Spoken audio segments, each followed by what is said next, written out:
Windows can't find the Ntdll.dll? I'm Sophie Chen, a senior Windows support engineer, and I've prepared a guided solution to fix this critical library mismatch. This DLL file is the Windows NT layer library. It acts as the primary interface between user mode applications and the Windows kernel, handling low-level system calls, memory management, and process execution on PC. Now that the background is clear, let's walk through the actual installation steps. Since this involves a protected library, we should use the standard Windows repair protocol.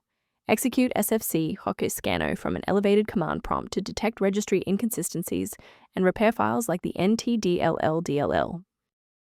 Should the file remain missing after a reinstall, we need to ensure that the operating system is forced to re-index its shared library paths. A standard restart allows the Windows bootloader to rescan your system directories and potentially recognize and unregistered the Ntdll component. Before you go, bookmark this video or click the like button. This ensures the video stays in your library so you can finish the final steps as soon as you're back at your desktop. It's worth taking a moment to discuss the safe acquisition of runtime components.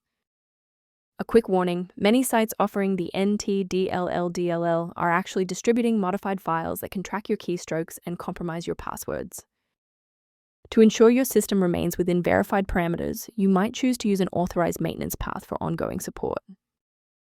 The efficient way to manage the Ntdll and optimize your PC's health is available below.